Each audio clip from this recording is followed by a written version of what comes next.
My name's Chad Pomeroy. I'm the owner and head instructor of Black Lions Jiu Jitsu Academy. So I started doing Jiu Jitsu in 2006, and I popped around a couple different schools, and I was a member of a school here in Grand Rapids, and I was a purple belt at the time, and I just didn't feel like I fit in. Like if you weren't part of their clique, like you weren't part of the group, you weren't part of the gym. So I made the decision. I was like, you know, I'm kind of done dealing with these guys, and I want to start my own school. And how it felt, I've always felt, you know, strong, powerful, like, you know, like a lion, I guess you say in a way. When I quit this school, I was like, man, they made me feel like a black sheep the whole time I was in there. I was like, nobody really talked to me, nobody really wanted to train with me. You know, the instructor was just, he'd never want to roll with me, really do nothing. I was like, I felt like a black sheep. I was like, man, I ain't no black sheep. I was like, I'm a lion, so I'll call it Black Lions. You know, you guys outed me, but I'm still better than you guys. That's kind of how I took it, I guess, in a way. When I quit the school I was training, I actually started teaching jiu-jitsu in my basement. So like twice a week, I'd have like 4 guys that would come over and we'd train. I ordered a wrestling mat and I put it downstairs in my house, and a couple of guys when I was working at were like, oh, you do jiu-jitsu? And I was like, yeah, man. And they're like, oh, we'd like to learn that. So I was like, just come over to the house. And so like twice a week, I taught jiu-jitsu in my house. It started with 3 of my buddies from work, and then the word got out, and then there was like 4, and then there was 5, and all of a sudden at one time we had like 12. I was like, we just don't have enough room for this no more.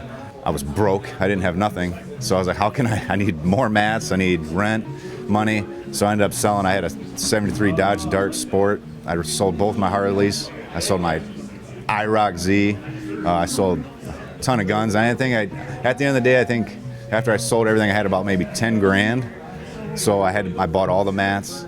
I found a place over on 76th Street in 131, and I paid 6 months rent up ahead of time, and then I started the gym that way. And I was training with one of my buddies, Rob Masco, and he was my first instructor from back in the day when we were basically MMA fighters. There was no structured class, but he went down to Indiana for work. He did construction, and he dropped into a school down in Elkhart, and he was like, hey, I was down here training, and there's a Gracie down here. I was like, what? In Elkhart, Indiana? He's like, yeah. And he was like, Chad, he's like, this dude like mopped the floor with me. I was like, there's no way, dude. I mean, Rob was like, back in the day, like Rob Masco around here, like he was the jiu-jitsu guy. You know, I mean, he knew he was used to be an NHB fighter from back in the day, like bare knuckle fighting and stuff like that, and like his jiu-jitsu, he was good. And I was just like, there's no way Rob just got murdered the way he said he did. And he's like, yeah, he's like, I'm gonna have him come up, see if he can get a seminar going. So I was like, all right. So about a week later, he had Croyler come up and did a seminar. So I was blown away by his techniques and things like that, and his attention to detail. And the rolling session came in. I was like, all right, this dude's, you know, he's about my size. I'm pretty strong, and he ended up putting it on me. Like, and Rob was right. Like, I had nothing against this guy, and we started talking a little bit afterwards, after the seminar and after the beating he gave me. And I went down to his school the following weekend, did a private with him for an hour, and then I became affiliated with Croyler in 2012. I was his first affiliate, and finally had, like, you know, that's when we established kind of like, okay, you know, I'm affiliated with the black belt, I'm affiliated with the Gracie here, you know, and that's when I really felt like things were going to start kicking off as far as us, because I felt like I had everything in line. You know, I was taking out all the bad things I'd seen at gyms when I was training around here, and I was adding in, you know, that kind of family environment to where, you know, people should feel comfortable when they're coming into the gym. It shouldn't be like weird and intimidating.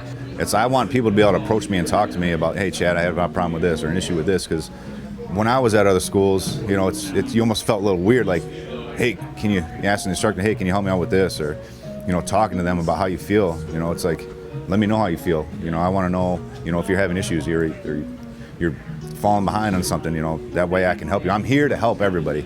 I'm not here just to, hey, give me your money every month, you know, and then so I can eat and stuff like that. You know, my goal is when you guys walk through the door, I want you guys leaving happy and excited and ready to come back the next day.